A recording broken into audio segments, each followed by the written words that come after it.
Assalomu alaykum azizlar. Qandaysizlar? Yaxshi-sizlarmi? Bugun sizlar bilan birgalikda Xudo xolasa 13-mayda 2025-yilda tushgan testlarni ko'rib chiqishimiz kerak. Va men undan oldin bitta narsani aytib o'tmoqchiman. O'zi umuman kurs bo'yicha tayyorlanish ketma-ketligi qandoq bo'ladi, undoq bo'ladi, mundoq bo'ladi degan savollaringizga hammasiga javob mana bu videoda mana. Ya'ni mana o'zimizni YouTube kanalimizda, mana Razzaqov Kursant fizika YouTube kanalida mana shu videoni ko'rsangiz 0 dan A+ darajagacha yoki DTM dan 30 dan 30 oladigan darajaga yetguncha nimalarni o'rganishingiz kerak? Qanday ketma-ketlikda? Bu testlar qayerda turibdi? Testlarning kaliti qayda? Undoq, bundoq hamma savollaringizga javob turibdi tayyor tarzda. Tushunarlimi? Kommentariyada yozib so'rab o'tirishlaringizni shart emas. Chunki bu videoni ham YouTube'ga joylayman. O'shaning uchun savol bo'ladigan bo'lsa o'sha videoni ko'rasizlarda. Umuman olganda, xo'pmi? Ya'ni sizlar mana shu kanalda, mana shu YouTube kanalda Razzaqov Kursant fizika YouTube kanalida 0 dan A+ darajagacha yoki DTM dan 30 dan 30 oladigan darajaga chiqquncha mutlaqo bepul tayyorlanadigan yo'lini mana shu videoda ko'rsatib berganman. Mana shu kanalda hamma ma'lumot bor va ulardan qanday tartibda tayyorgarlik ko'rish kerakligi haqida batafsil ma'lumot berilgan. Qanday testlar yechiladi, u testlar qayerda turibdi, testlarning kalitlari qayerda turibdi, yechimlari qayerda turibdi, hammasi batafsil aytilgan. Xo'p, bo'lmasam biz o'zimiz ishimizga qaytamiz sekin-asta va boshladik mana. Shavkat Azimov tomonidan tuzilgan, yig'ilganda, endi to'planilgan, tuzilmagan. Demak, shuni ham aytib o'tib ketishim kerak albatta. Xo'p, muallifga rahmat. Chiroyli tarzda tekstni tuzib bergani uchun yozib, taxlab, yig'ib. Demak, jismning harakat tenglamasi mana shunaqa ko'rinishda ekan. Uning to'xtaguncha bosib o'tgan masofasini aniqlang. Endi buni hamma ko'pchilik ishlab biladi, shunda ham mayli ko'rib ketaveramiz. Demak, birinchi tezlik tenglamasiga o'tkazib olishimiz kerak. Tezlik tenglamasi v teng v0 plus at. To'g'ri bilamiz, hosiladan ishlasa yaxshiroq bo'ladi. Lekin o'sha hosila bilmaydiganlar bor. O'shaning uchun men hosilasiz yo'l mavjud bo'lgan holatlarda hosila ishlatmay ishlayman. Tushunarlimi? Demak, ana x ni tenglamasi o'zida odatda x0 plus v0 plus at kvadrat taqsim 2 bo'ladi. To'g'rimi? Hop, demak, bundan biz nimani keltirib chiqarsak bo'ladi? Ya'ni boshlang'ich koordinatasi -10 metr ekanligini bilsak bo'ladi. Boshlang'ich tezligi mana t ga ko'payib turgan xat bu v0 bo'ladi. Ya'ni 12 metr taqsim sekund ekanligini bilsak bo'ladi va tezlanish a teng -4 metr taqsim sekund kvadrat ekanligini bilsak bo'ladi. Nimaga? Chunki t kvadratga a ni yarmi ko'payib turibdi. Qarang mana. O'sha a ni yarmi -2 ga teng bo'lsa, ya'ni a ni yarmi -2 ga teng bo'lsa, a ni o'zi nima bo'ladi? -4 metr taqsim sekund kvadrat bo'ladimi? Bo'ladi. Ana endi bizni qiladigan ishimiz mana bu tenglamaga qo'yish bo'ladi. Ya'ni to'xtaguncha qancha masofani bosib o'tadi? Masofa bizda x teng x0 plus minus s ko'rinishida bo'lar edi. Yodlasangizlar, eslasangizlar mana. x0 mana unda turibdi. Qolgan narsa demak bizda nima bo'ladi? Qolgan narsa bu mana bu yog'i yo'l tenglamasi bo'ladi. Ya'ni s teng 12t minus 2t kvadrat. Bu yo'l tenglamasi. Mana bu x0 10 deganimiz. Demak, endi biz yo'lni tenglamasidan o'sha yo'lni topishimiz uchun qancha vaqtda to'xtaganini topishimiz kerak. To'xtadi degan tezlik 0 bo'ldi degan. Boshlang'ich tezlik 12 minus 4t teng 0. T'imiz 3 bo'lishi kerak. 3 sekundda to'xtaydi. Demak, bu yoqqa 3 olib kelib qo'yamiz. 12 ko'paygan 3 minus 2 ko'paygan 3 kvadrat 9 kere 9 18, 36 dan 18 ayirsak 18 metr masofa yurgandan keyin to'xtashi ana bilib oldik. Xo'p, demak, jism boshlang'ich tezliksiz 5 sekund davomida 7,5 metr masofani bosib o'tdi. Keyin 12 sekund davomida o'zgarmas tezlik bilan harakat qildi va 6 sekundda tekis sekinlanib to'xtadi. Jismning oxirgi 12 sekunddagi o'rtacha tezlik. Xo'p, demak, ishlaymiz mana. Boshlang'ich tezliksiz deyapti. Mana boshlang'ich tezliksiz harakatga kelishni boshladi. Mana bu yerda v0 teng 0 deb qo'yaman. Va ketdi. Ma'lum bir vaqt davomida, ya'ni t1 teng 5 sekund davomida 7,5 metr masofani bosib o'tdi. 7,5 metr.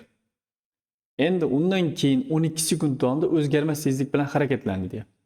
12 sekund ketdi, o'zgarmas tezlik bilan harakatlandi. Mana shu yerda qanday tezlikka erishgan bo'lsa, o'sha tezlik bilan harakatlanishni davom qildi. T2 teng 12 sekund davomida. Endi keyin so'ngra 6 sekund tekis sekinlanib to'xtadi deyapti. Tekis sekinlanuvchan harakatlanib to'xtadi. Oxirgi tezligi ham Vx deb qo'yaman, 0 bo'ldi. Mana bu yerda tekis harakatlangandan keyin mana bu yerda v tezlikda edi u va undan sekinlanib boshlab to'xtadi. Bu yerga T3 teng 6 sekund vaqt ketdi. Demak, 6 sekundda to'xtab. O'rtacha tezligini aniqlang. O'rtacha tezlik qachon? Oxirgi 12 sekund ichidagi. Demak, biz o'rtacha tezlik topish uchun v o'rtacha teng s umumiy taqsim t umumiy. Oxirgi mana qarang 12 sekund ichida deyapti. Demak, 12 ni qo'yamiz. Nimaga? Demak, bu yerda 6 sekund harakatlangan bo'lsa, undan oldin 6 sekund qancha masofani yurgan? Bizga o'shanisi qiziq mana bu yerda 6 sekundda. Tushunarlik? Demak, o'zi mana bu tezlik topib olsak, ko'p narsani yechimlari bizga ko'rinadi. Demak, mana shu tezlikdan ketamiz. S1 teng boshlanish tezlik 0, ya'ni v plus v0 taqsim 2 ko'paygan t1 deb topishimiz kerakmi? Ya'ni bu yerda tekis tezlanuvchan harakat bo'lgan. Demak, biz S1 ni topishimiz S1imiz 7,5 teng v-imiz v kerak. V0 yo'q, taqsim 2 ko'paygan t1imiz 5 sekund. Buni bunga bo'lsak 1,5, 2 ni bu yoqqa ko'paytirsak v teng 3 metr taqsim sekund ekan. Demak, bu yerda 3 tezlik bilan 6 sekund harakatlansa qancha yo'l yuradi? 3 tezlik bilan 6 sekund yo'l yursa 18 metr yo'l yuradi, to'g'rimi? Plus bu yoqda mana 6 sekund davomida tekis sekinlanuvchan harakat qilib to'xtadi. O'sha S3 ni topib olishimiz kerak. S3 teng v plus vx taqsim 2 ko'paygan t3.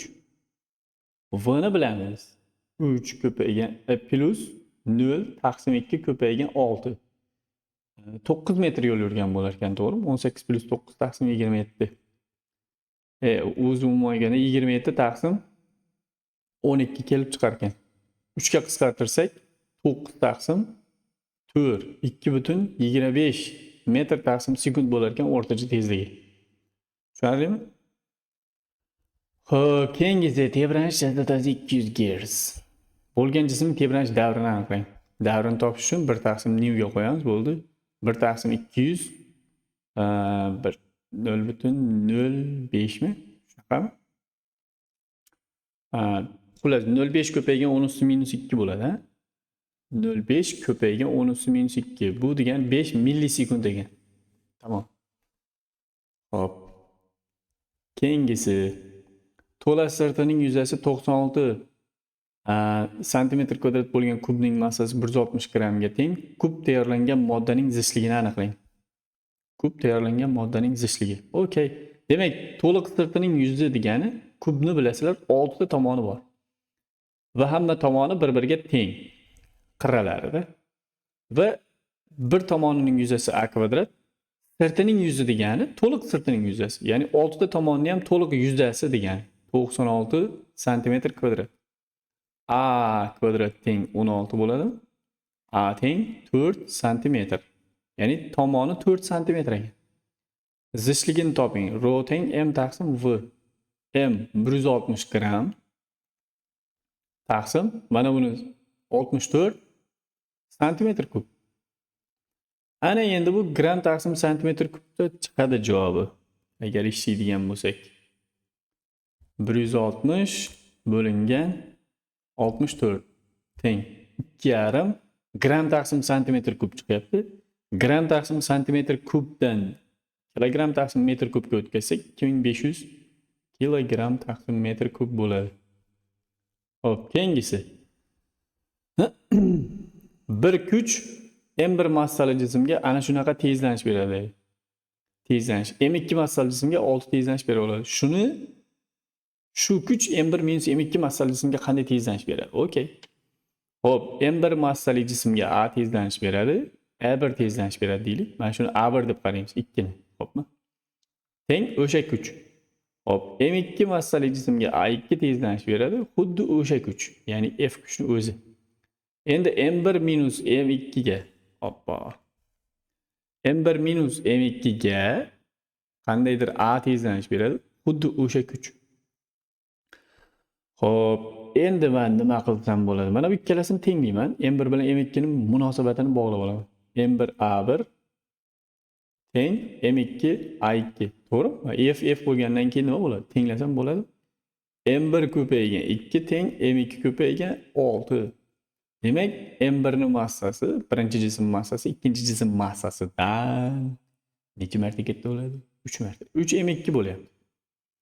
Ana bo'lmasa M1 3 M2 ga teng bo'lyapti. Endi mana bu yerga qo'yaman. 3 M2 dan M2 ni ayirsam nima bo'ladi? 2 M2 ga A tezlanish beradi. Va mana bu F ning o'rniga mana shuni qo'yaman. M2 A2. Bo'ldi. Chunki F, ya'ni mana bu yoqda qisqarib ketish uchun shuna qilaman. Demak, A ni topadigan bo'lsak, A2 ning yarmicha bo'lar ekan. Ya'ni 3 metr taqsim sekund kvadrat. Tushunarlimi? Xo'p. Rasmdan foydalanib O nuqtaga ta'sir etuvchi natijaviy kuchni aniqlang. Har bir katakchaning tomoni 1 newton deb qabul qiling, deyapti. Xo'p, qabul qildik va aytamiz. Qarang mana, buni oson yo'li bor. Ko'pchilik mana buni hisoblaydi, mana x, y o'qib proyeksiyalab o'tiradi. Undan ko'ra osonroq bo'lgan yo'lini o'rgataman. Qarang. Nechta katak pastga tushyapti mana? 1, 2, 3, 4, 5 katak pastga tushyapti va chapga 3 katak siljiyapti. To'g'rimi? Endi xuddi shunga parallel qilib mana bu yerdan chizishim kerak-da. Ya'ni men natijaviy vektor topishni bilasizlar-ku, to'g'rimi? Vektorni parallelogram usulida qo'shish orqali. Xuddi shunday bu yerdan 5 katak pastlaymiz. 1, 2, 3, 4, 5. Demak, 5 katak pastladim va 3 katak chapga siljishim kerak o'sha 5 katak pastlagan. Demak, mana bu o'sha vektorni g'irt o'zginasi bo'ladi. Mana shu yerga yo'naladi. Tushundingmi? Mana bu ortiqcha chiziqni o'chirib tashlayman. Ana. Parallel chizishi yaxshi usuli mana. 5 ta 3 katak siljidi, 5 ta 3 katak siljidi. G'irt parallel bo'ladi ikkalasi. Endi bunisini sanab ham o'tirish shart emas. Chunki mayli, o'zi odatda sanash kerak lekin. Mana mayli sanaymiz. Necha katak pastga siljiyapti? 1, 2, 3, 4, 5, 6, 7 katak pastga siljiganda chapga 10 ga qancha siljiyapti? 1, 2, 3, 4, 5, 6, 7, 8. 7 pastga tushganda 8, 10 ga siljiyapti. Hop, buni o'chiraman, yordamchi chiziqlarimi? Mana shu yerdan 7 pastga tushamiz. 1, 2, 3, 4, 5, 6, 7 ta pastga tushdik mana shu yerga. Va 8 ta 10 ga siljish kerak o'sha payt. 1, 2, 3, 4, 5, 6, 7, 8. Mana 8 ta bo'ldi. Demak, bu o'zi sanab o'tirmasak ham bo'laveradi deganim, to'g'ri burchak bo'lganda shunaqa bo'ladi. Boshqa paytda unaqa bo'lmaydi. Hop, mana bu bo'ldi mana. Demak, ana shu nuqtaga kelishi ko'rilib turibdi mana. Natijaviy kuchni o'sha nuqtaga kelishi ko'rilib turibdi. Qani edi? Mana shu yerda, ana shu yerda. Mana shu yerga kelishi bilindi mana. Hop, ana shu yerga. Mana shu nuqtaga keldi. U nuqtaga kelish uchun 1, 2, 3, 4, 5, 6, 7, 8, 9, 10, 11, 12 pastladik.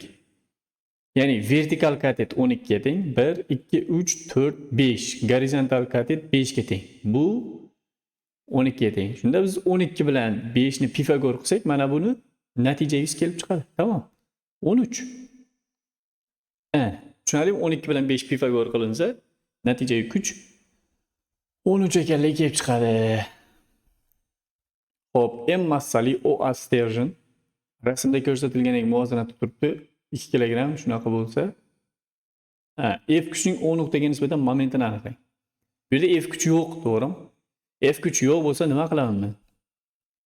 F kuchni hosil qilayotgan, bu muvozanatda turibdi deb qo'yibdi-yu. Demak, F kuchni hosil qilayotgan momenti bilan mg ni hosil qilayotgan momenti teng bo'ladimi? Bo'ldi, o'shandan ketaveramiz. Demak, bu yer alfa bo'lsa, mana bu yer ham mana gorizontal chiziq o'tkazib oladigan bo'lsa, yo'q, vertikal o'tkazishim kerak ekan. Mana bunday vertikal chiziq o'tkazib yuborsam, bu yer alfa bo'lsa, mana ikkita vertikal chiziq turibdi. Bittasi mana bu biz o'tkazganimiz, ikkinchisi F. Mana bu F. F'niki. Ana unda chiziq turibdi mana. Ikkita parallel to'g'ri chiziqni bir to'g'ri chiziq kesib o'tsa, bu yer alfa bo'lsa, ichki almashinuv uchun burchak sifatida bu yer ham alfa bo'ladi. Demak, ana shu yer ham alfa.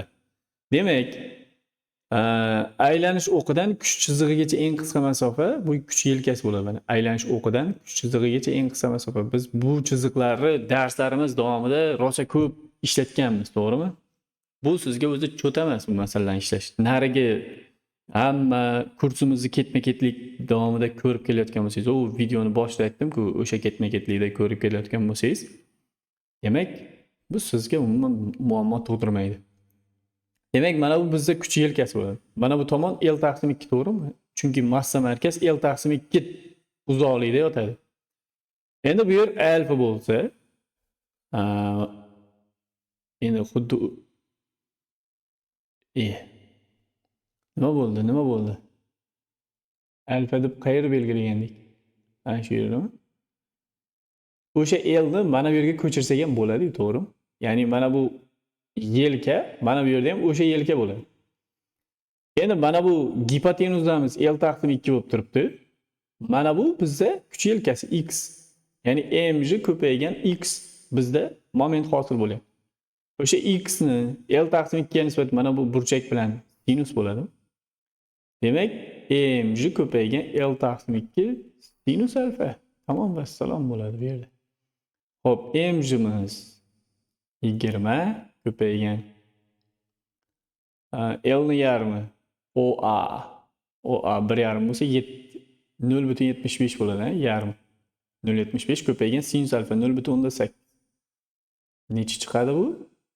20 ni 0,75 ga ko'paytirsak 15, 15 ni 0,8 ga ko'paytirsak 12 bo'ladi. 12 bo'lar ekan. Avtomobil ballonlari va sirt orasidagi ishqalanish koeffitsiyenti 4 marta kamaysa, ishqalanish koeffitsiyenti avtomobil ballonlari va sirt orasidagi ishqalanish koeffitsiyenti 4 marta kamaysa, avtomobilning tormozlanish masofasi qanday o'zgarishini aniqlang. Bu tormozlanish yo'li v0 kvadrat taqsim 2 mu-ku. Demak, mu 4 marta kamayadigan bo'lsa, s 4 marta ortadi. Qani? Mana. Xo'p, demak, keyingisi yer atrofida 600 metr radiusda aylanib bo'ylab harakatlanayotgan 4 kilogramm massali jismning kinetik energiyasini hisoblang. O'zi mana yerda qanday bo'ladi? Ya'ni yer sirtiga juda yaqin masofada aylanib yurish uchun qanday tezlik kerak bo'ladi? Ildiz osti JR tezlik kerak bo'ladi. Ya'ni birinchi kosmik tezlik 8 kilometr taqsim sekund tezlik kerak bo'ladi, to'g'rimi? Endi R radius balandga chiqib ketyapmiz. Endi bu JR, ya'ni yerga juda yaqin bo'lgani uchun J bo'ladi va endi biz bu formulani o'zgartiramiz. Gamma m taqsim R kvadrat deymiz, ko'paygan R deymiz. Va bizda ildiz osti gamma m taqsim R degan formula kelib chiqadi, to'g'rimi? Ana shu narsa 8 kilometr taqsim sekund. Endi h balandlikka chiqadigan bo'lsak, mana bu formulamiz, ya'ni mana bu formula umuman olganda J h balandlikdagi J olinadi va R'imiz R plus h olinadi. Endi h balandlikdagi J imiz, ya'ni kosmik tezliklar mavzusini yaxshi tushungan bo'lsangiz, hozir men nima deyotganimga juda ham yaxshi tushunib turibsiz. H balandlikdagi J gamma m taqsim R plus h ning qarz kvadrati bo'ladi. Ko'paygan. Keyin erkin kuch tezlanishini topish formulalarini ham yaxshi bilsangiz bo'ldi bu yerda. R plus h. Nima bo'ldi endi bu? Qisqarib ketadi-da, ildiz osti gamma m taqsim R plus h qoladi. To'g'ri? Teng bu nimaga teng? Bilmaymiz-da shuni. Xo'p, o'shani topishimiz kerak. Ya'ni mana shu qandaydir v h balandlikdagi aylanib yurish kerak bo'lgan tezlikda bu. Endi yerdagi tezlik, mana ikkalasini ham alohida yozib qo'ying. Ildiz osti gamma m taqsim yer sirtiga juda yaqin nuqtalarda aylanib yurish uchun shunaqa 8 kilometr taqsim sekund. H balandlikda aylanib yurish uchun gamma m taqsim R plus h. Buni bilingmiz, to'g'ri bu. Shundoq nisbat olib, o'zingiz bemalol H balandlikdagi V ni topib olsangiz bo'ladi. To'g'rimi? H balandlikdagi V ni topgandan keyin kinetik energiyasini ham topsangiz bo'ladi. Ya'ni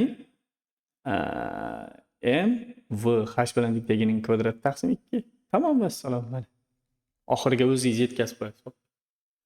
Oxirigacha javobini chiqarib berish yoqimsiz holat ekan. Shuning uchun ayniqsa o'sha sizlarga-da, ya'ni nimaga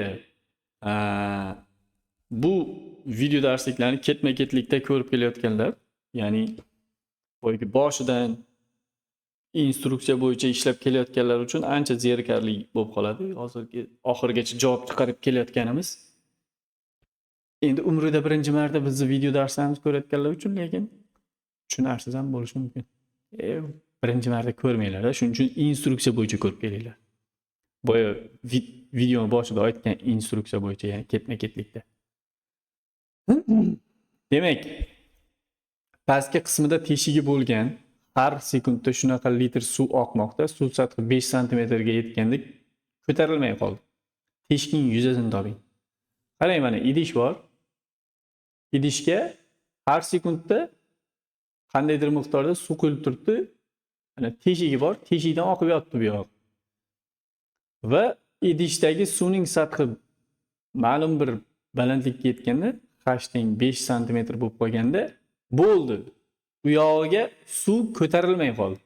Boshida suv sathi sekin ko'tarilib kelayotganda, endi har sekundda 0.3 litr suv quyilyapti bu yerdan, v teng 0.3 litr. Va o'sha har sekundda 0.3 litr suv chiqib ham ketyapti. Nimaga unaqa deyapman? Chiqib ham ketyapti deb.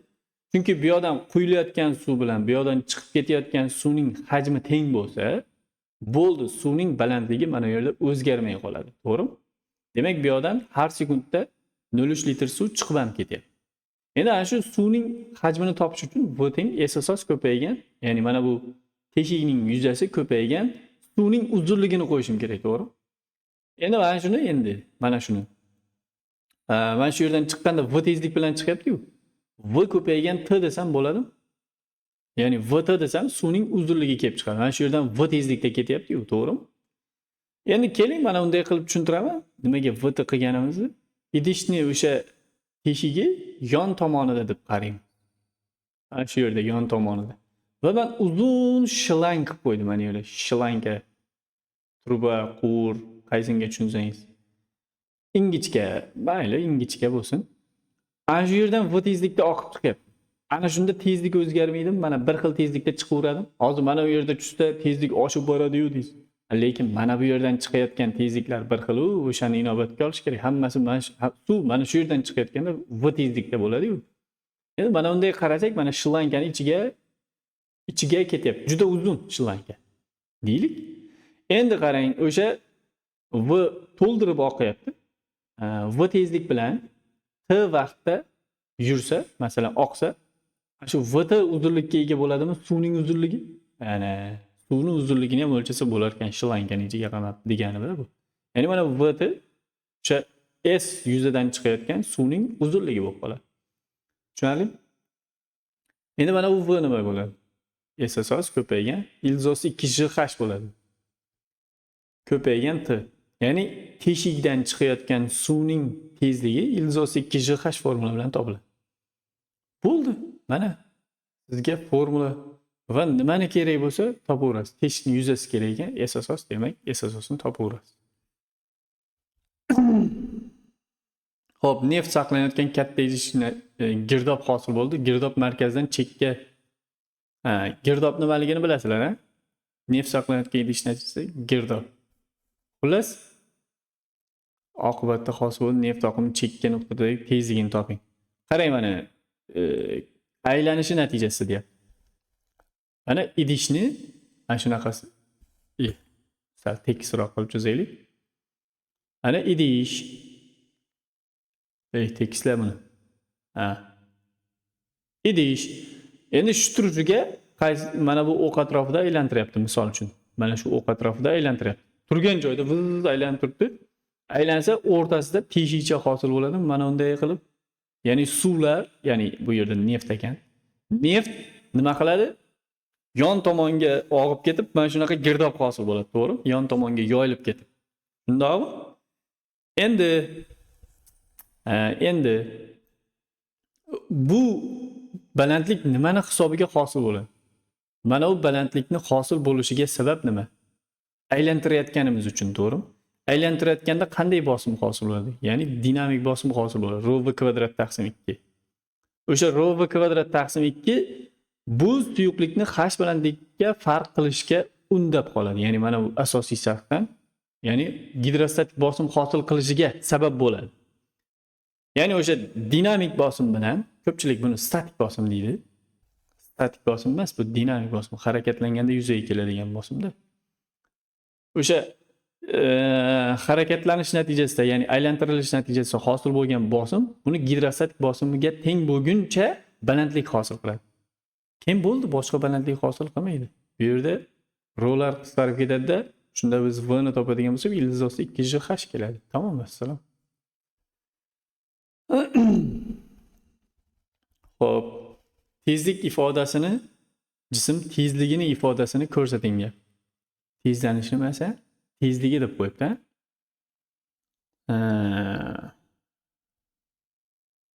Aniq tezlikmi? Bu tezlanish deb ko'rganda bir joyda, mayli. Demak, ikkalasini ham topib o'rgatib qo'yaveraman. X dan hosil olsak, endi bu yerda hosil olmasak nima? Boshqa yo'limiz yo'q, hosil olishimiz kerak. X dan hosil olsak tezlik bo'ladi. Hop, ana bu turgan narsadan hosil oladigan bo'lsak, amplituda ko'paygan omega, ko'paygan kosinusdan hosila minus sinus bo'ladi. Sinus omega t. Ana shunaqa gap bo'ladi xullas. O'sha sinus omega t ni yozib turib, keyin omega ni yozish kerak edi. Men oldindan u narsani hal qilib qo'ydim. Hop, tezlanishni topishimiz uchun tezlikdan hosil olamiz. Ya'ni mana shu chiqqan narsadan yana bir marta hosil olsak, tezlanish kelib chiqadi. Hop, keyingisi. Kislorod atomlari sonini aniqlang. SO2 dagi. Qarang, ko'pchilik mana bunday qiladi-da, mana n teng deydi, m taqsim mu n Avogadro deydi. Ana undan keyin massa bu m taqsim mu berilgan ekan. Nu ko'paygan n Avogadro bo'ladi. Va nu degani xato qiladigan joyini aytaman-da hozir agar shunaqa joy bo'lsa. Nu degani 5 ko'paygan mu SO2. U sizga anu qo'lingizga berilgan narsada turgan bo'ladi. SO2 ning molar massasi 44. Ko'paygan 10 usti minus 3. Nima molar massani yozib o'tiribman men? Tamom, ketib qoldim, bilingmi? N Avogadro 6 ko'paygan 10 darajasi 23. 5 kere 6 30 bo'ladi. 3 ko'paygan 10 usti 24, to'g'rimi? Qarang mana, javob turibdi. Odam tarsa belgilaydi, ketadi. Va bu xato bu. Xato bu. Yo'q, unaqa emas. Xo'p, bu yerda bu chiqargan narsangiz nima bu? Men shogirdlarning ko'pchiligi shunaqa qilib yuradi-da. Bu chiqargan narsamiz molekulalar soni. Molekulalar soni. Ya'ni bizdan nimani so'rayapti? Kislorod atomlar sonini toping deyapti. SO2 molekulasi degani bu mana SO2 molekulasi bo'ladigan bo'lsa, uning ichida bir dona uglerod atomi bilan 2 dona kislorod atomi bo'ladi. O2 deb shuning uchun yozadi-da buni. Bir dona uglerod, 2 dona kislorod atomidan tashkil topadi va u SO2 molekulasini hosil qiladi. Siz mana shu molekulalar sonini topdingiz. Mana shunaqa molekuladan mana shuncha. Bitta molekuladan nechta kislorod bor ekan? Ikkita kislorod bor ekan. To'g'rimi? Demak, buni nima qilish kerak? Kislorod atomlar sonini aniqlang desa, 2 ga ko'paytirish kerak. 6 ko'paygan 10 usti 24 bo'ladi. Mana bunda javob. Ajoyib. Og'ayni, chalg'imang. Xo'p, demak, ideal gazning hajmi rho taqsim ildiz osti t qonuniyat bo'yicha 4 marta kamaydi. Nima? Hajmi? Bunda gaz ichki energiyasi qanday o'zgaradi? Biz qaydan bilamiz endi buni? Xo'p, mayli. Bundoq qilamiz. Bu yaxshilikka ekan. Demak, P V taqsim T teng konstant bo'lishi kerak, to'g'rimi?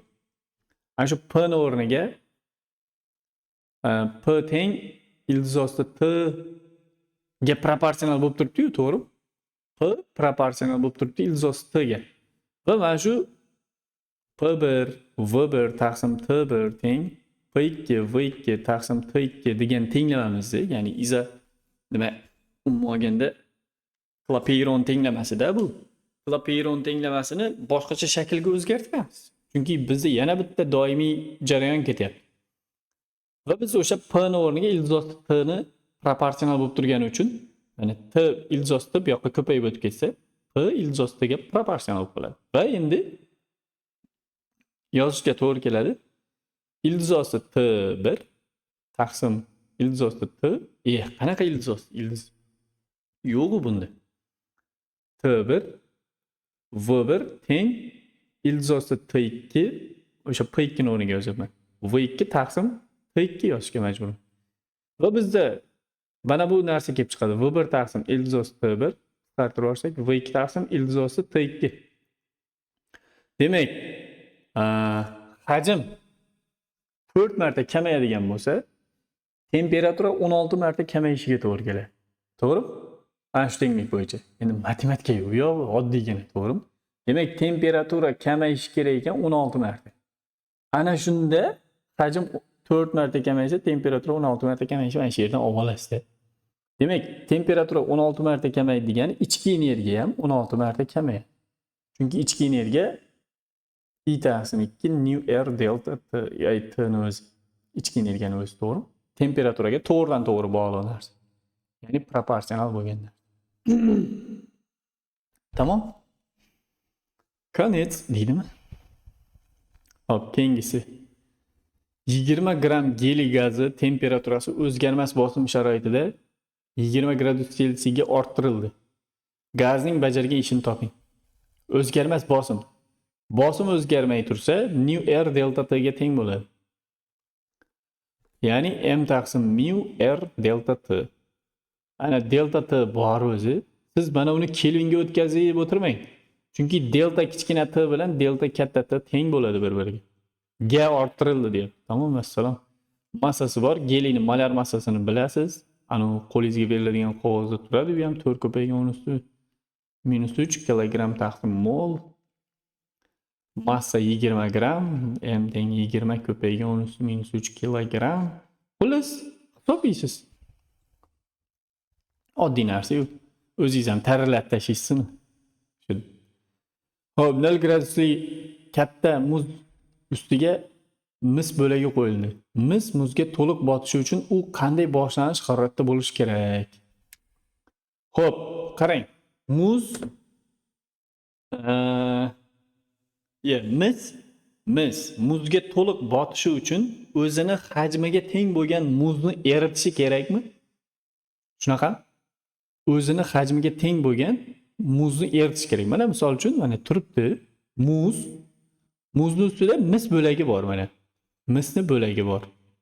Endi bu eritib mana uni ichiga joylashib olish uchun, ya'ni to'liq ichiga kirishi uchun o'zini hajmiga teng bo'lgan muzni nima qilish kerak? Eritish kerak. Ya'ni misda qandaydir energiya bor. T mis, M mis, delta T mis, ya'ni 0 gradusga tushguncha ana shunaqa energiya bera oladi, to'g'rimi? Teng M muz ko'paygan lambda. Tushunarlimi? Ya'ni muzni eritish kerak. Ya'ni o'zi 0 gradusda turibdi. O'shaning uchun uni qizdirib keyin eritish shartimiz. M lambda bersak bo'ldi, erib ketaveradi. Demak, hajmlari teng bo'lishi kerak buni. Tushunarlimi? Ko'pchilik mana massasiga teng bo'lganni eritish kerak deb turib, emlarni qisqartirib tashlaydi. O'zini massasiga teng muzni eritsa, u cho'kib ham ketadi-yu, ancha-muncha. Bizga to'liq botishi uchun deyapti. Tamom, to'liq botsa kifoya. Hop, demak, hajmi teng bo'lishi kerak. O'sha joyga e'tibor berasiz. T mis M ni o'rniga rho mis ko'paygan V delta T ni o'rniga keyin 0 ga tushsa bo'ldi-yu, to'g'rimi? Keyingi temperaturadan 0 gradusni ayirib tashlaymiz. Delta T ni o'rniga. Ya'ni dastlabki temperaturasidan 0 ni ayirib tashlaymiz-da. O'shunchaga pastlasa bo'ldi. M muz degani rho muz ko'paygan V ko'paygan lambda. V'lar qisqarib ketadi va siz mana shu yerdan T ni topishingiz kerak bo'ladi. Tushunarli? Mana bu nolni yo'q qilib yuborasiz. Tamam. Yo'q, sizni ishingiz xullas. Xo'p, vakuumda joylashgan nuqtaviy zaryad o'zidan masofada hosil qilgan kuchlanganligi 882. Kerosin ichida shu masofadagi maydon kuchlanganligi qancha bo'ladi? Xullas, dielektrikni ichida epsilon marta kamayadi maydon kuchlanganligi. Tamam. 882 ni 2 ga bo'lasiz. İşiniz bitadi. Hop, keyingi 18. Mana. Qarang mana. Mana bu yerda to'la sig'imni topish kerak sistemani. Bu ko'ringaniga yarasha qiyin masala emas. O'zingiz o'ylashingiz mumkin, buni qachon soddalashtirib chiqamiz? Cheksiz-ku bu deb. U mana shu yerdan bu yog'ini yo'q deb tasavvur qilaman, mana bu yog'ini. Bu yoq yo'q deb tasavvur qilsam, yana o'zi cheksiz bo'laveradi. Yana o'zi cheksiz bo'lib turibdi, to'g'rimi? Bu yog'i. Ya'ni mana bu yog'ini yo'q demasam ham cheksiz. Endi mana bu yerda mana shundan bu yog'ini yo'q desam ham, bu yog'i qolgani xuddi o'shanday cheksiz, to'g'rimi? Endi bu S umumiyga teng desam bo'ladi. Ya'ni mana bu turishiga ham S umumiy va mana bu turishiga ham S umumiy. Ya'ni bu yog'i S umumiy chiqadi. To'g'ri? Endi bunday qilamiz mana. Keldim, bitta kondensatorga yo'liqdim va ikkiga bo'lindi. Bu yoqqa, bu yoqqa. Ana bu yoqqa va bu yoqqa mana. Bu yoqda mana S umumiy turibdi. Bu yerda S turibdi. Va bu yoqda aylanib kelib, baribir mana bu yerda ikkalasi tutashyaptimi va qaytib mana bu yoqqa kelyapti. Tushunarlimi? Bo'ldi. S. S bilan S parallel bo'lib turibdi. Bu yerdagi umumiy sig'im mana yerda S, bu yerda bitta kondensatorga o'zgartirsam S plus S umumiy bo'ladi, to'g'rimi? Umumiy. Mana bu S. Endi ikkalasini ketma-ket ulasam S ko'paygan S plus S umumiy taqsim S plus S umumiy bo'ladi, to'g'rimi? Ana bu ham S umumiyga teng. To'g'rimi? Mana umumiy sig'imni topyapmanmi? Demak, endi ko'paytiraman. S kvadrat plus S ko'paygan S umumiy teng 2S. Mana bu 2S'ni S umumiyga ko'paytirdim. 2S ko'paygan S umumiy bo'ladi. Plus S umumiyni S umumiyga ko'paytirsam S umumiyning kvadrati bo'ladi. Endi S umumiyga nisbatan kvadrat tenglama yozaman. S umumiy kvadrat. Mana bu S umumiy, mana bu narsa bu yoqqa o'tsam minus o'tadi. Va mana bundan buni ayirib tashlasam bir dona qoladi. S ko'paygan S umumiy. Mana bu S kvadrat u yoqqa minus o'tadi. Minus S kvadrat teng 0. Ana, endi diskriminant teng. Hozir sizlarga javobimizni javobini yodlab ketasizlar, buni. Javobini yodlash tavsiya qilmayman. Ishlashni o'rganib olsangiz, bunga o'xshagan boshqa tipdagi masala kelsa ham chachus deydi. Tamam. Xo'p, demak, mana bu S ni kvadrati minus plusga aylanib ketar ekan, 4 S kvadrat bo'ladi. To'g'rimi? 4AC bo'lishi kerak. Diskriminant ishni bilsangiz kerak. Demak, 5S kvadrat bo'ldi. Bu degani ildiz 5 ning ildiz 5S ning kvadrati. Xo'p, demak, S umumiy birinchi holatda. Mana bu minus S'mi? Minus S minusligini olib o'tirgan. Plusligini olib qo'ya qolaman. Ildiz 5S taqsim 2. Minusligini olsam manfiy chiqib ketadi. Menga manfiy yechim kerak emas. Demak, S ni qarshisidan tashqari chiqarsam ildiz 5 minus 1 taqsim 2. Ana bo'lmasam, og'aynilar, ishimiz bitdi. Tushundingmi? Javobni yodlab ketmanglar, xo'pmi? Javobni yodlasangizlar xafa bo'laman. O'zi xursandman-ku. Xafa bo'lib yursam bo'lmaydi ekan. Ishlashni o'rganib oling, juda qiyin masala emas. Xo'p. Quv zaryadga ega bo'lgan sharning radiusi 4 marta ortsa, elektr maydon energiyasi qanday o'zgaradi? Nima? Elektr maydon energiyasi qanday o'zgaradi? Quv zaryadga ega sharning radiusi 4 marta orttirilsa, elektr maydon energiyasi qanday o'zgaradi? Ha, okey. Demak, 19 da zaryad o'zgarmaydi, to'g'ri? Quv zaryad 4 marta orttirsa ham o'sha quv zaryadga ega bo'laveradi. Ya'ni bu manbaga ulab qo'yilmagan. Manbaga ulanganda edi boshqa gap bo'lardi. Demak, q kvadrat taqsim 2 si. Endi s degan narsa o'sha sharning sig'imi 4pi epsilon epsilon 0 r degan formulasi bor. Bu sharning, ya'ni yakkalangan sharning elektr sig'imi. Xo'p, radiusi 4 marta orttirilsa, sig'im ham 4 marta ortadi va mahraj 4 marta ortadi. Mana bu ifodada, ya'ni energiyaning ifodasida mahraj 4 marta ortadi. Mahraj 4 marta ortdi degani umumiy holatda energiya 4 marta kamayadi degan. Hop, keyingisi. Plastinkalar qarshiligi er bo'lgan o'tkazish orqali tutashtirildi. Kondensator zaryadining 0,1% qismi o'tkazgich orqali o'tishi uchun qancha vaqt kerak bo'ladi? Ha, buni ishlamaganmizmi og'aynilar birinchi kitobda? Birinchi kitobda bor, ha? Shu aylanib keladi-da bu narsalar. O'sha sayr taqdim 1000 chiqmasmidi? Mayli, yana bir marta ishlab ketamiz. Xafa bo'lmasdan. O'zlaringizga tashab ketkim kelyapti buni. Birinchi kitobda ishlaganmiz bizlar deb turibdi. Mayli, ishlab keta qolaylik. Boshlaringizni yo'qottirmaylik sizlarni. Hop, demak, S bo'lgan kondensator plastinkasi qarshiligi R bo'lgan o'tkazish orqali tutashtirildi. Zaryadining 0,1% qismi o'tkazish orqali o'tish uchun qancha vaqt ketadi? Hop. O'zi buni qanday ishlaganmiz? Miyadan chiqib ketdi bu. O'sha paytda ishlaganmiz lekin, ha? Demak, q teng i ko'paygan t. Q deganimiz endi s ko'paygan u bo'lishi kerak-ku. Su zaryadni o'sha 0,01, ya'ni 0,001 qismi. To'g'rimi? Mana bu zaryad degani Su, to'liq zaryad. Lekin bizda mana shuncha qismi o'tkazgich orqali o'tish uchun deyapti. Shuning uchun o'sha zaryadning 0,1000 qismini olyapmiz. Ana shu foizni 1000 ga bo'lsak, qismga o'tadi-ku. Teng i ning o'rniga u taqsim r qo'yamiz. Mana ko'paygan t. Ular yo'q bo'lib ketsa, t ni topadigan bo'lsak, t ko'paygan r mana bu ko'paygan 0,001. Bu degan r taqsim 1000 degan. Ana yana bir marta isbotlab qo'ydik. O'zlaringizga tashab ketishim kerak ekan. Xo'p. Ajralib chiqqan moddaning miqdorini aniqlang. Molda deyapti. Demak, nu deganni topish uchun m taqsim mu deyishim kerakmi? Massani bilishim kerak. Massani bilish uchun m teng kq deyishim kerakmi? Kq.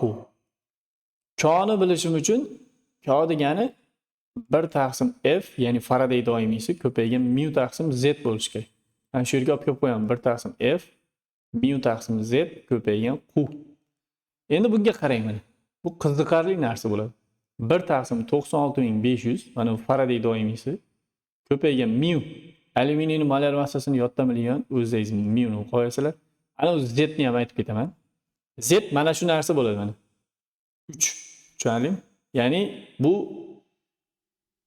valentligida, o'sha alyuminiyning valentligi necha karra ionlanganligini bildiradi. Ko'paygan Q. Q degani 5 ko'paygan 96500. 96500 da ana yerda yo'q bo'lib ketadi. Alyuminiyning molar massasi o'zlaringiz qaraysizlar, ana qog'ozchada bo'ladi. Z ni aytdim. Demak, M ni topsa bo'ladi.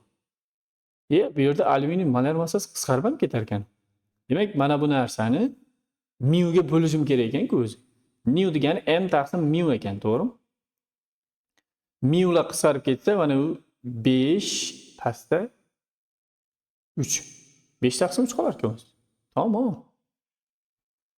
Mol. Mana shu narsani mu ga bo'lib yubordim, tamom. Tushundingmi?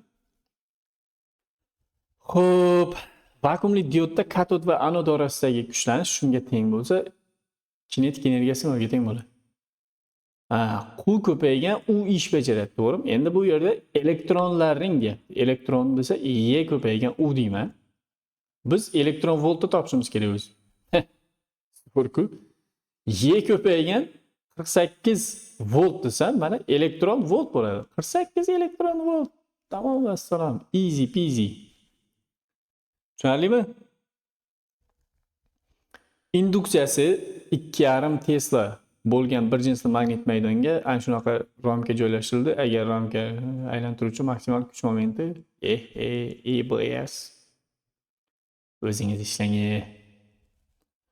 Keyingisi tajribalar natijasida bir jinsli magnit maydonda joylashtirilgan tokli ramkaga ta'sir etuvchi eng katta moment shunaqa yuzasi, tuzasi yana xuddi shunaqa-yu.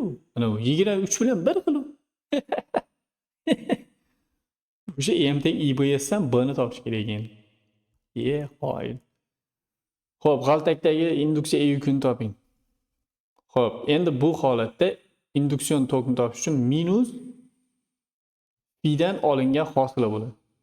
Endi bu yerda phi ni topish, phi degani L ko'paygan I bo'ladi-da. Endi L o'zgarmas bo'lib turibdi. Bu yerda I o'zgaruvchi bo'lgani uchun I dan hosil olamiz minusda.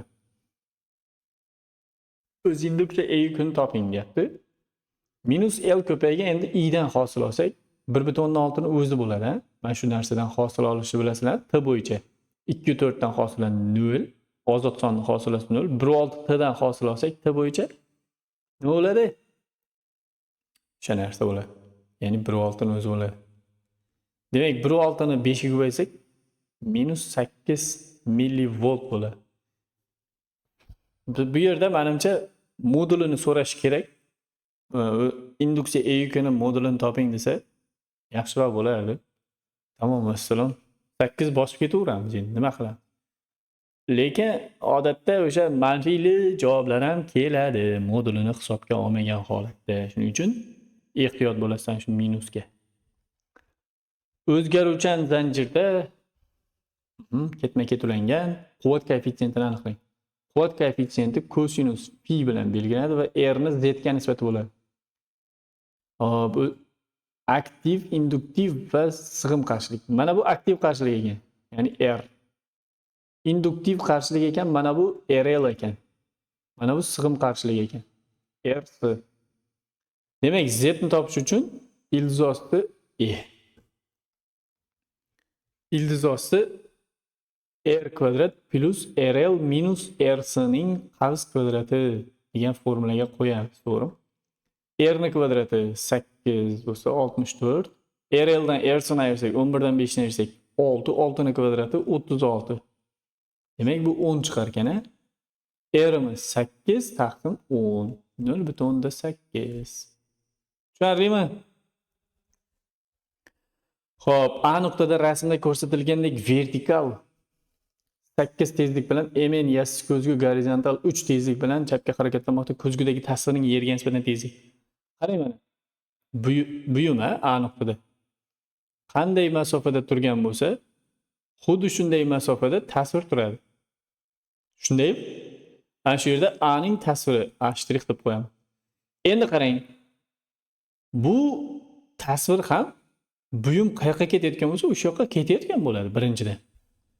Ikkinchidan, ya'ni bu 8 metr taqsim sekund tezlik bilan tepaga ketyaptimi buyum? Tasvir ham tepaga ketadi-da, qolib ketmaydi-ku orqasida, to'g'ri? Xo'p, endi qarang. Ikkinchi qiziqli joyi.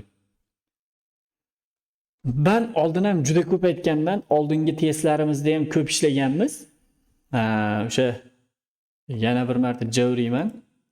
Shu masalaga kelganda, mana shu baraka topkurlar, behuda qilinmagan bu video. Siz yo'lingizni tezroq topib ketishingiz uchun qilingan mana bu video. Ya'ni videosiga o'tsam, mana shu yerda turgan bu oxirgi video degan narsa 0 dan A+ va DTM dan 30 darajaga yetish uchun fizika kursi. Tushunarlimi? Ana shu narsa behudaga qilinmaganda bu narsa. Endi bepul deb qo'yilgan, ya'ni to'liq bepul joylangan. Ana shu yerda bundan oldin ishlagan, ana endi to'g'ridan to'g'ri mana shuni ko'rib o'tirgan odamlar bo'lishi mumkin-da, ya'ni to'g'ri mana shu videomizni ko'rishdan boshlaganlar uchun aytayapman. O'shani ko'rib chiqing, yo'lingizni toping. O'sha yerda ko'rsatilgan ketma-ketlik bo'yicha ishlang, testlarni baraka topib ko'r. Xo'pmi? Shunda tushunasiz. Xo'p, demak biz oldin ham aytganmiz. Ko'zguni buyumga nisbatan tezligi bilan tasvirni ko'zguga nisbatan tezligi teng bo'lishi kerak. Ya'ni qarang mana. Buyum bilan mana buyum, ko'zgu ikkalasini orasidagi masofa 3 tezlik bilan kamayyapti, to'g'rimi? Bu yerda 3 tezlik bilan masofa kamayadigan bo'lsa, mana bu yerdagi masofa. Bu yerdagi masofa ham 3 tezlik bilan kamayishi kerak. Tushunarlimi?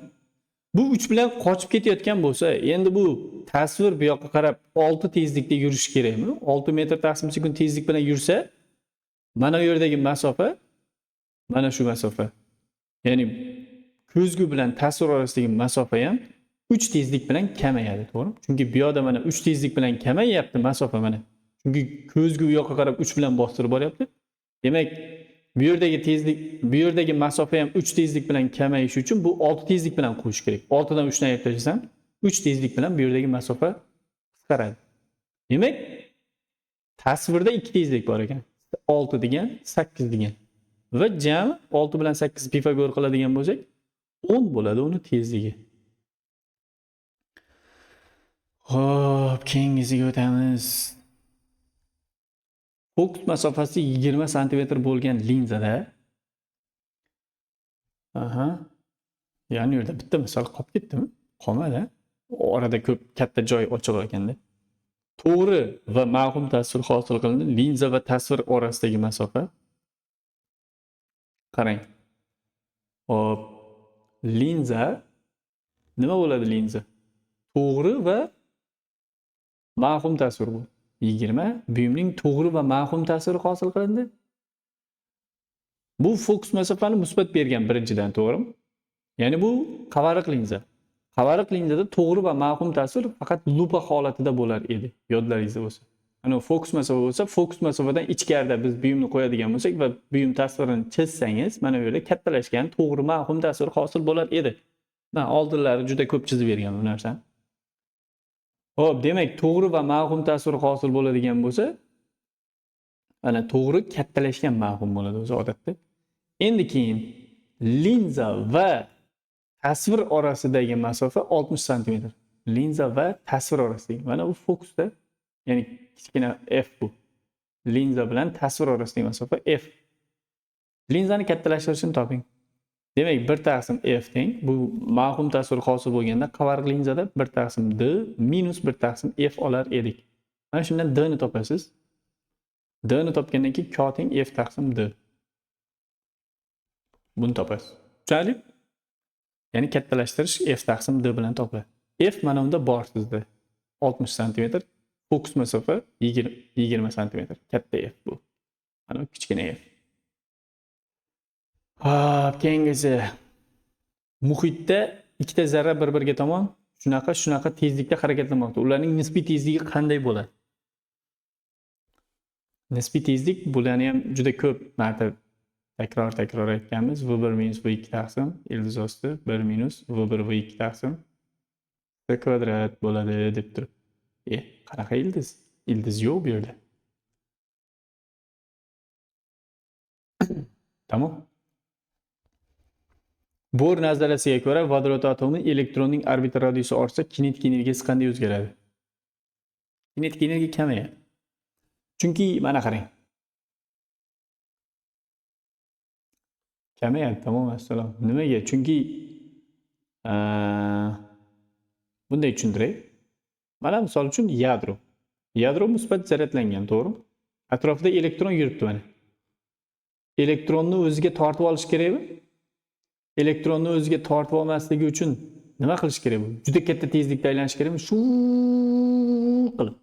To'g'rimi? V tezlik bilan aylanish kerak. Shundoq katta tezlik bilan elektron aylanib yuribdi atrofida, ya'ni manfiy zaryad. Bo'lmasa o'ziga tortib yopishtirib tashlash kerak bo'ladi. Yadroga tiqilib qolish kerak yoki ichiga kirib ketish kerak. To'g'rimi? Endi uzoqlashsa, mana buni tortadigan kuch kamayadi. Buni tortadigan kuch kamaygandan keyin nima bo'ladi? Bu yerda sekinroq aylansa ham bo'laveradimi? Unga yopishib qolmaydimi? Demak, tezlik kamaydimi?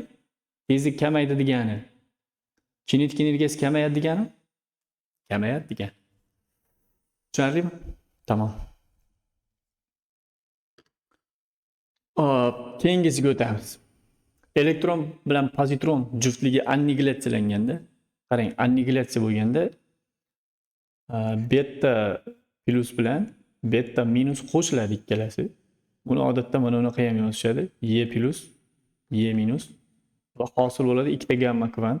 Hosil bo'ladi ikkita gamma kvant. Xo'p, endi boshlang'ich tezliklar juda kichik bo'lsa, demak faqat tinchlikdagi energiyasi bor. M elektron s kvadrat degan tinchlikdagi energiya plus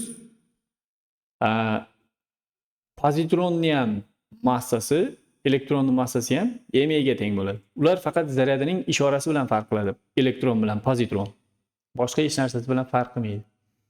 M elektron s kvadrat plus yana M elektron s kvadrat teng gamma kvant bu foton. Fotonning energiyasi 2 H nu. Tushunib? Har bir gamma kvantning energiyasini aniqlang. Bo'ldi. H nu topish kerak ekanda. Demak bu H nu degani M elektron s kvadratga teng bo'lib qoladi. Tamom.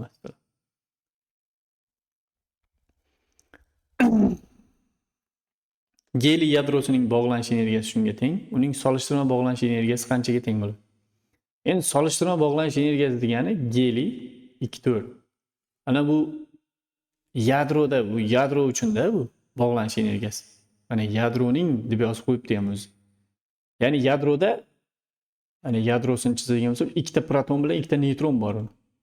Chunki mana bu pastdagi son protonlar sonini bildiradi. 2. Ikkita proton bor degan. 4dan 2 ni ayirsak, ikkita neytron ham bor deganida. Tepadan pastdan ayirsak. Demak, proton, neytron. Ana shu yadrodagi zarralarning bir-biri bilan bog'lanib turadigan energiyasi ana shu narsa. Solishtirma bog'lanish energiyasi har biriga to'g'ri keladigan energiya. Ya'ni bittasini ushlab turish uchun kerak bo'ladigan energiya. Musbat bilan musbat toq etib bir-birini itarib yadro yorilib ketishi kerak-ku, to'g'rimi? O'sha yadroviy kuch bo'lgani uchun bu yerda musbat bilan musbat bir-birini itarib ikkalasi ikki tomonga harakatlanib yadro yorilib ketmay turadi. Ana endi o'sha narsa, ya'ni solishtirma bog'lanish energiyasi 27 ni o'sha 4 ga bo'lganingizda har bittasiga. Ya'ni neytronlar soniga ham bo'linadi bu narsa.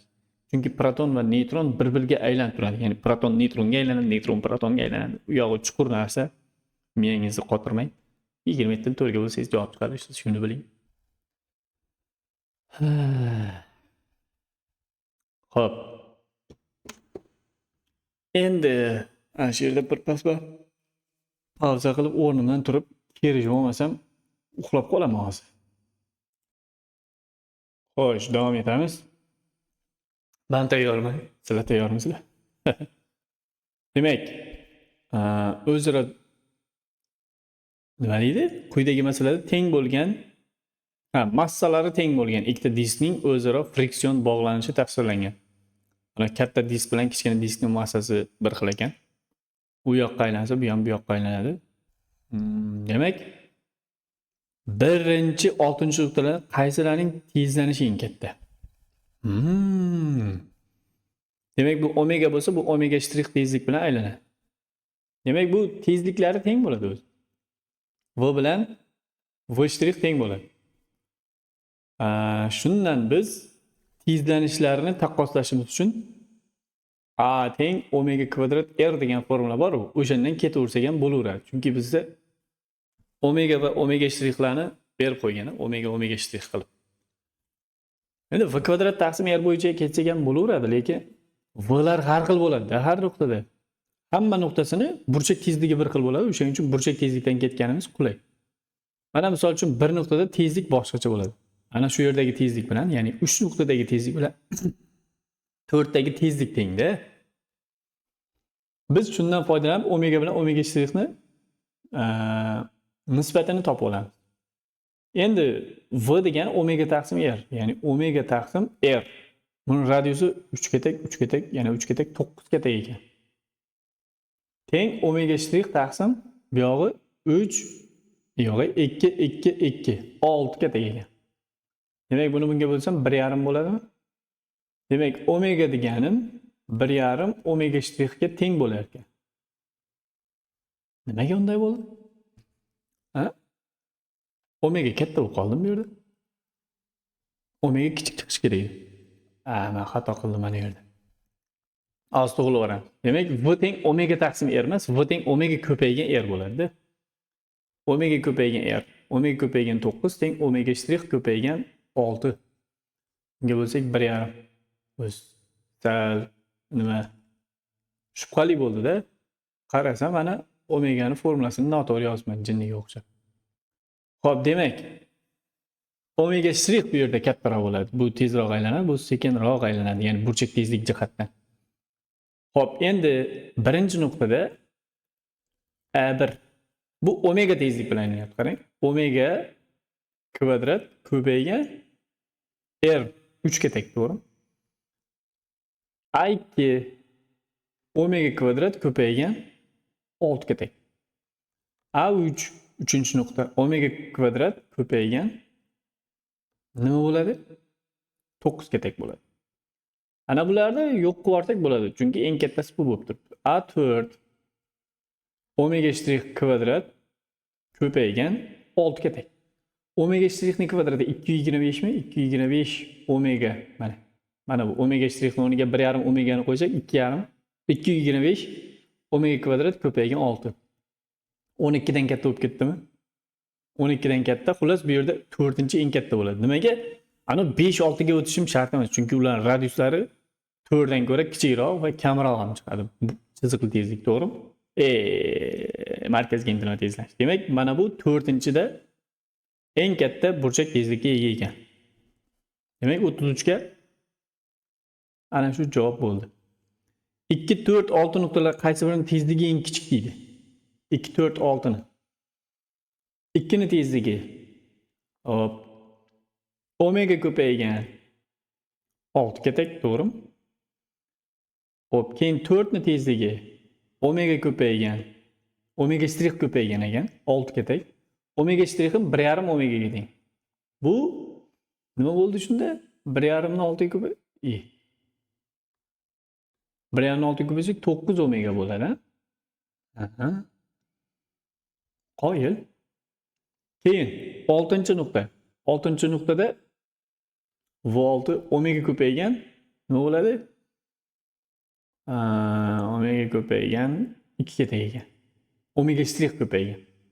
Bu 1,5 ni 2 ga ko'paysak 3 omega. Demak, bu yerda tezligi eng kattasi 4-chi nuqta bo'lib qoladi. Yanami? Mana shu yerda xato qildik, ha? Nimaga ikkitasi ham bir javob chiqdi? Qaysi biri eng kichik ekan? Kichik. Demak, bizda 6-chi nuqtada eng kichik bo'lyapti. Katta deb o'qibman-da. 34. Bir 6 nuqtalar qaysi biriga eng kichik kuch ta'sir qiladi? Eng kichik kuch ta'sir qiladi. Hop, massalar teng degan. Mana yerda massalar teng. Bu bilan buni ikkita diskni. Demak, kuch bir nuqtada m omega kvadrat r dan ketaveradi. Birda birinchi nuqtada m ko'paygan, omeganing kvadrati ko'paygan r imiz. Xullas, radiusi kichkinasida eng kichkina radius kichkina joyda qarab ko'raveramiz. Yo 1da yo 6da bo'ladi hozir. Chunki radius kichkina bo'lsa, f ham eng kichkina bo'ladi. Bizga eng kichigi kerak. Omega kvadrat ko'paygan r birinchisi 3 ga teng deyapti, to'g'rimi? Keyin 6-chini qaraymiz. M ko'paygan omega shtrix kvadrat ko'paygan 6imiz 2 ga teng deyapti. Bu 225 bo'ladimi? 5 ni kvadrati 225 ni 2 ga ko'paytirsam 4,5 bo'lib qoladi. Demak, birinchi nuqtada ekan, eng kichik. Hop, demak 35 bo'ldi. Keyingisi. Balandligi 3 metr, uzunligi 5 metr bo'lgan qiya tekislikdan sirpanib tushishni boshladi. Uning qiya tekislik oxiridagi tezligi 6 ga teng. Qiya tekislikning foydalanish koeffitsiyentini toping. Qiya tekislikning foydalanish koeffitsiyenti jism va qiya tekisligi orasidagi ishqalanish koeffitsiyentini ham topish kerak ekan. Oldin o'sha ishqalanish koeffitsiyentini topaylik, keyin foydalanish koeffitsiyentini topamiz. Demak, mana.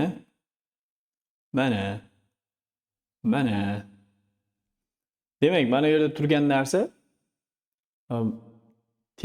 tekislikdan sirpanib tushishni boshladi. Demak, boshlanish tezlik 0. Va mana yerga tushgan paytda v teng 6 metr taqsim sekund tezlikka ega bo'ldi. To'g'rimi? Endi sirpanib tushdi. Mana bu h 3 metr, uzunligi 5 metr ekan. Mana bu shunda 4 metr bo'ladi. Bu kerakmi yo'q bilan. Xo'p, keyin endi mana bu yerda faqat mgh energiya bor. Bu mana yerga tushganda mv kvadrat taqsim 2 ga aylanishi kerak edi. Ammo ishqalanishga qarshi ham ish bajaradi. mgh nimaga teng? Yozing. mg ko'paygan h ni o'rniga nima yozaman? h 3 metr teng m v kvadrat taqsim 36 taqsim 2. Ishqalanish kuchini mu mg kosinus alfa bo'ladi. Mu mg kosinus alfa mana yerda 4 ni 5 ga nisbatan 0.8 bo'ladi. To'g'ri, mana alfa. Mu mg kosinus alfa ko'paygan L uzunlik. Ana ishqalanish kuchiga qarshi bajarilgan ish bo'ldi. Mu mg ni L ga ko'paytirdik. Mu mg kosinus alfa. Ana shunda m'lar ketar ekan. To'g'rimi? 30 teng 36 ni 2 ga bo'lsak 18 plus j ni 0.8 ga bo'lsam 8 5 40 mu bo'ldi. Bu yoqqa bo'lsa 12 teng 40 mu. Mu ni topsak nima bo'ladi mu?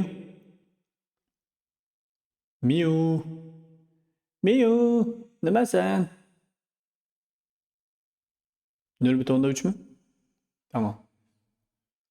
Mu 0.3. Endi qiya tekislikning foydalanish koeffitsiyenti sinus alfa taqsim sinus alfa plus mu kosinus alfa. To'g'ri? Ana shunga qo'yamiz. Sinus alfa 3 ni 5 ga nisbatan 0.6 taqsim 0.6 plus mu 0.3 ko'paygan kosinus 0.8 deb bo'yayam aytdik. Demak 0.6 ko'paygan 100% bor qolib ketdi. 0.6 taqsim 0.24 0.84 ni ko'paygan 100% qolib ketibdi.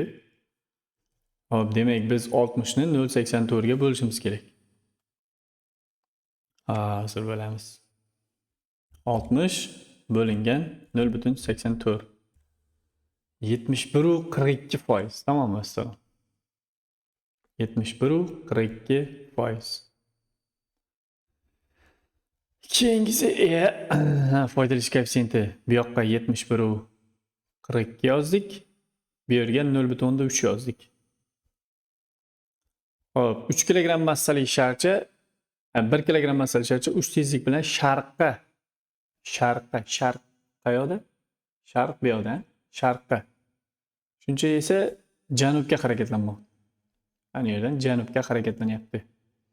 Demak, buni impulsi 1 bilan 3 kilogramm ko'paygan metr taqsim sekund impulsga ega. Bunisi-chi 0.5 ko'paygan 8 4 kilogramm ko'paygan metr taqsim sekund impulsga ega. Sistema massa markazining tezligini aniqlang.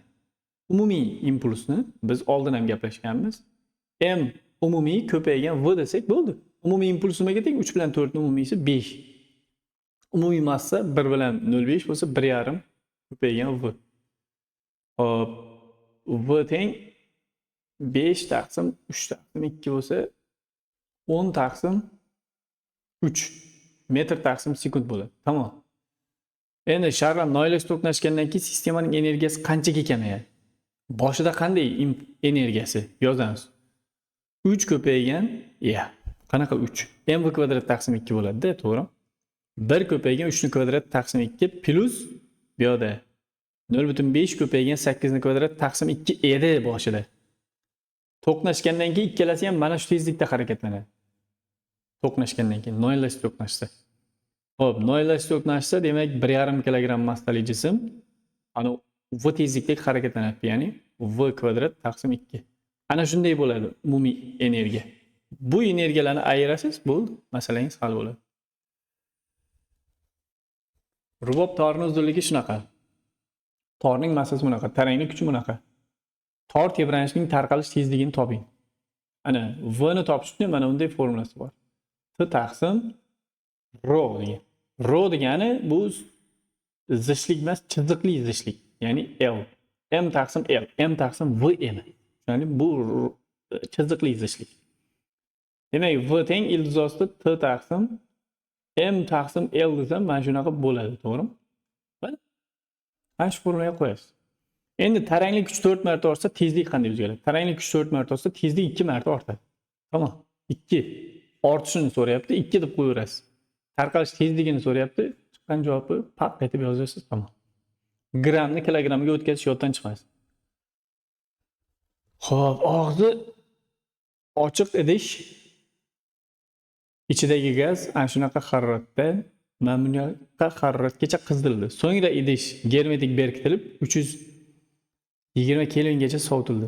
Birinchi holatda gaz bosimi qanday o'zgargan? Bundan bunga og'zi ochiq bo'lsa o'zgarmagan bo'ladi. Birinchi holatda gaz bosimi qanday o'zgargan? O'zgarmaydi. O'zgarmaydi. Chunki og'zi ochiq, bosim hech qanaqasiga o'zgarmaydi. Ikkinchi holatda bosim qanday o'zgaradi? Endi ikkinchi holatda og'zini yopdimi, germetik berk bo'ldimi, temperatura 400 dan 320 gacha tushdi. Hajm o'zgarmaydi bu yerda. Ya'ni P1 taqsim T1 teng P2 taqsim T2 bo'ladi. Izoxorik jarayon bo'lib ketadi yog'. Germetik bekilsa. Demak, P1imiz P1 taqsim T1 400. P2imiz P2 taqsim 320. P2 teng P1 ko'paygan nima bo'ldi? 0.8 bo'lsa P2 teng P1 taqsim 1.25 bo'ladi. Shunaqa bo'ladi. Demak, 1.25 ga bo'ldi. 1.25 marta kamayadi.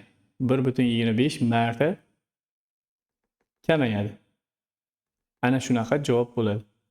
Shuni javobini tekshirib olaylik-da. Yaxshi bo'ladi. Boya aytganimdek, kalitlari qayda, nimalari qayda, ana u gruppa qayda turibdi. Hamma narsa boyagi videoda aytilgan. Ya'ni YouTube'dagi ko'rsatgan videomda.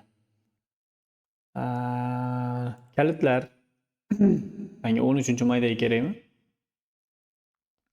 13-may birinchi smena. Mana nechinchi masala edi u? O'zgarmaydi va 1.25 marta kamayadi. Tamom, assalom. Yaxshi. Xo'p, demak, biz o'zimizni joyimizga qaytamiz. Xo'p, keyingi masala. Ichida qanday bosim qaror topadi? Kran ochilgandan so'ng birinchi bosim qanchaga o'zgaradi? Shu narsani yana ishlaymizmi? Birinchi kitobda ishlaganmiz. Tashlab ketaman. Battar bo'ling. Nima qilay boshqada? Birinchi kitobda ishlaganmiz-da bu masalani. Hozir yana bir marta aytib ketay.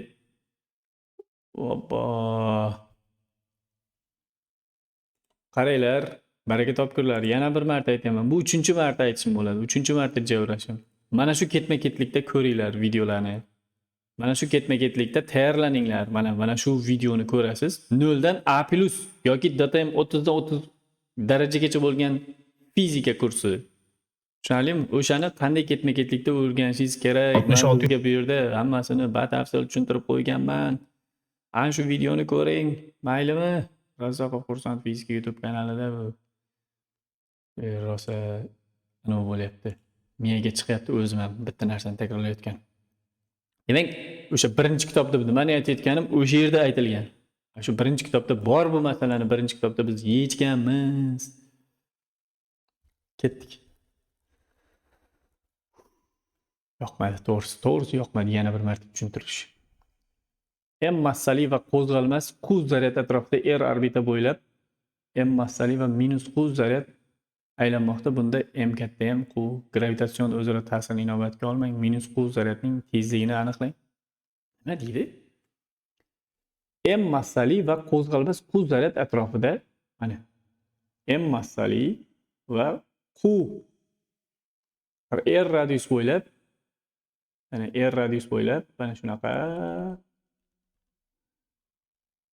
r radius bo'ylab minus q zaryadli va kichkina m massali zarracha harakatlanmoqda. Bunda m juda katta mdan va q juda katta q Q katta 0, nariga Q ham katta 0.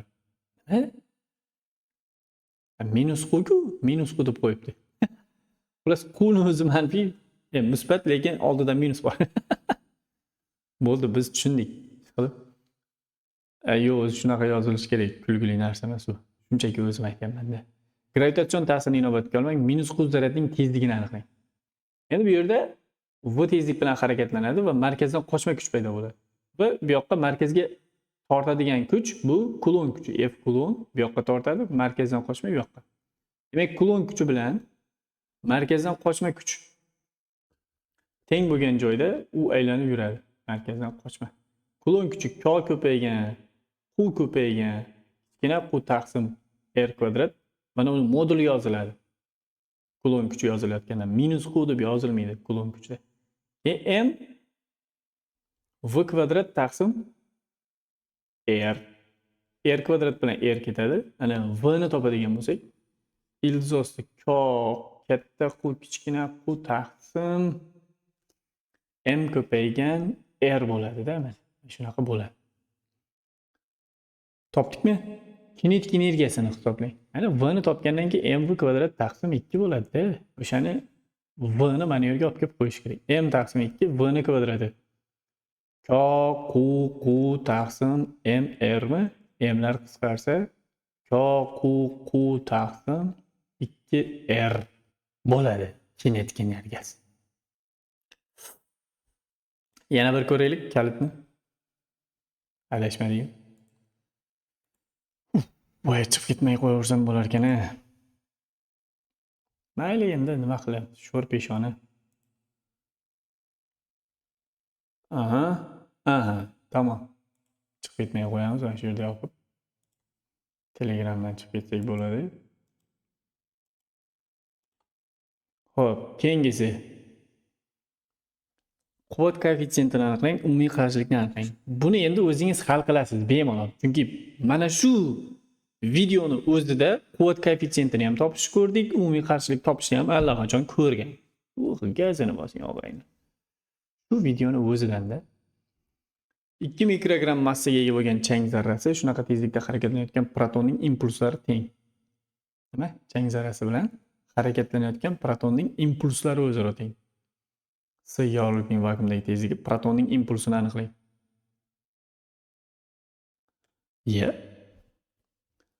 Hop.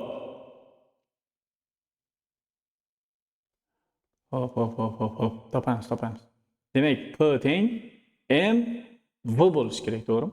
M degani esa M0 taqsim ildiz osti 1 minus V kvadrat taqsim S kvadrat bo'ladi. Ko'paygan V qolib ketdi. Ana endi bizga M0 berilgan.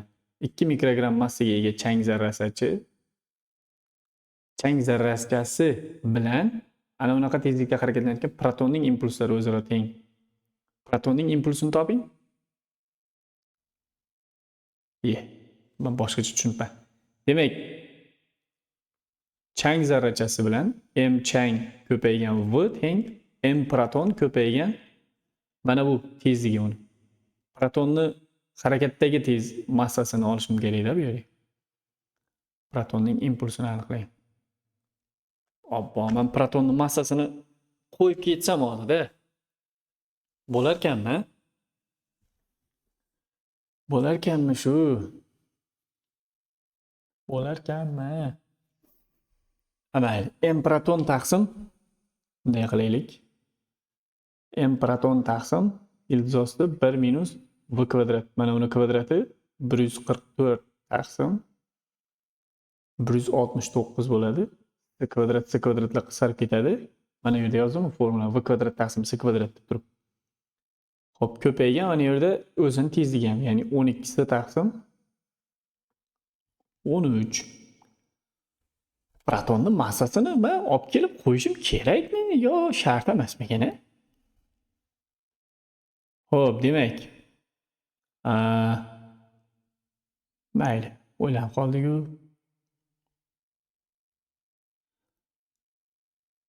Ish qilibda olib kelib qo'yamiz, boshqa nima ilojimiz bormi? Mana shu yerda M changning nimasi bor? V ni topish uchun hamma sharoit bor. Xullas, protonning massasi 1,67 ko'paygan 10 derecesi minus 27 kilogram. Hani protonun massasini o'rniga mana shuni qo'yasiz. Mana bu yerdan yaxshigina son chiqadi. 169 dan 144 dan ayirsak 25 bo'ladi. 25 taqsim 19 plus bu 5 taqsim 13 chiqadi bu. 13 lar qisqarib ketib, plus m chang ko'paygan v teng 12 taqsim 5 m proton ko'paygan s. S'ni bilasiz. Yorug' tezligi 3 ko'paygan 10 usti 8. Protonning massasini men yozdim. Changning massasi bor. Bo'ldi, tamom. 2 mikrogram. 2 mikrogram degani, mikro degani 10 usti minus 6 degani, gramni ham kilogramga aylantirsak 10 usti minus 3 kilogram. Ya'ni 2 ko'paygan 10 usti minus 9 kilogram bo'ladi. M chang. Buni topasiz. Qolgan hamma narsa bor. Keyin bu yerda impuls topayotganda M0. Ya'ni protonning impulsi kerak u. Protonning massasi qo'yiladi bu yerga. Bu protonning harakatdagi massasi edi. Hop. Bo'ldi, qolgan hamma narsani o'zingiz hisoblab qo'yaversangiz bo'laveradi bu yerda. Hech qanaqa bir ortiqcha narsa qolmadi bu yerda. O'rgatish kerak bo'lgan. Hop, zarrachaning impulsi p ga, to'la energiyasi esa 4ps ga teng. Bir olim zarrachaning ikkinchi sanoq sistemasidan kuzatganda uning impulsi 2p ekanligini aniqladi. Zarrachaning tinchlikdagi massasini toping. Demak,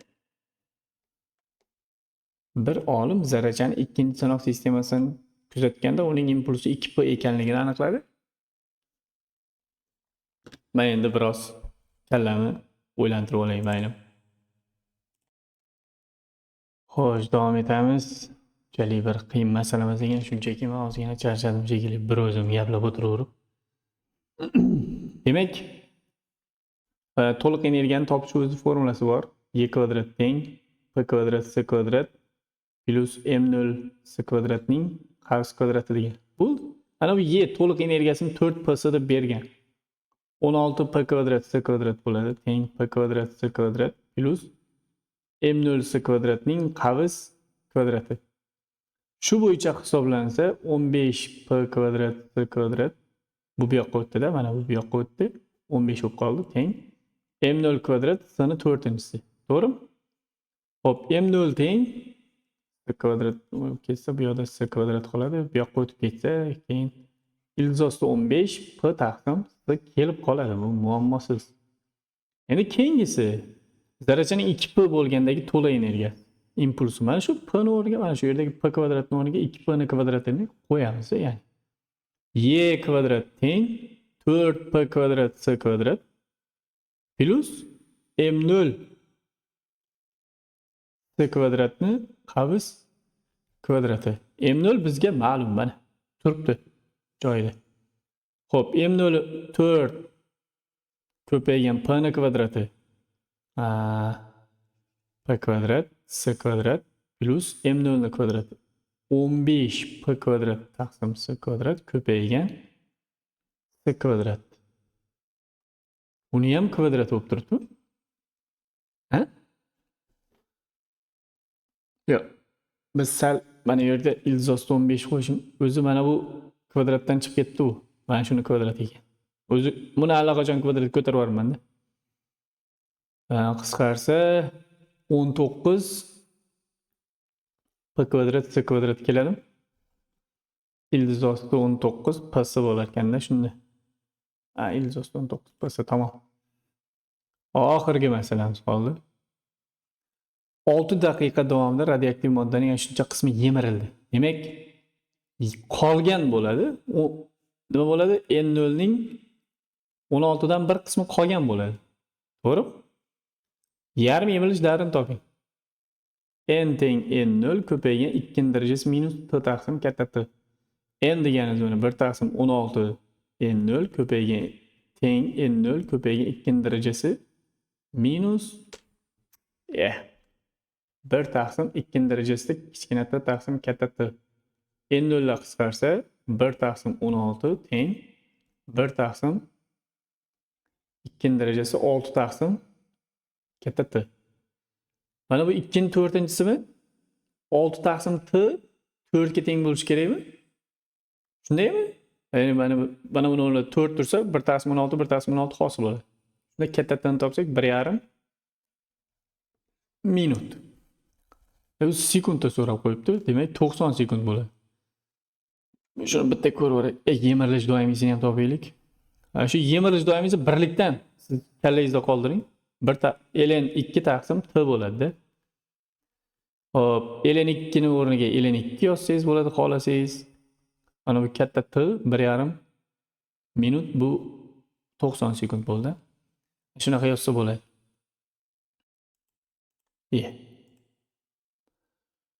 Hop, 7 ko'paygan 10 + -3 yozishdi. Endi uni hisoblash kerak deydi-yu. ln 2 degani mana bunday yoziladi. 0,7 olsak bo'ladi. 0,69 chiqadi-yu. 90 ga bo'lamiz shuni. Endi o'zi anu lnda qoldirsa ham bo'laveradi. Xato chiqmaydi. Xo'p, demak 0,7 ni 0,7 bo'lingan 90 teng. Ana qaranglar. 7 10 + -3 deb yozsa bo'ladimi? Bo'ladi. Muammosiz. 7 ko'paygan 10 + -3 1/sekund. Ana bo'lmasam kamchiliklar bo'lgan bo'lsa, xatoliklar qilgan bo'lsam qayerdadir albatta bo'lishi mumkin. Qayerdadir xatoliklar. Uning uchun uzr. Yana qo'shimcha savol bo'lsa, o'sha gruppada so'rayverasizlar, qo'ldan kelgancha javob beramiz. Salomat bo'linglar. Xayr.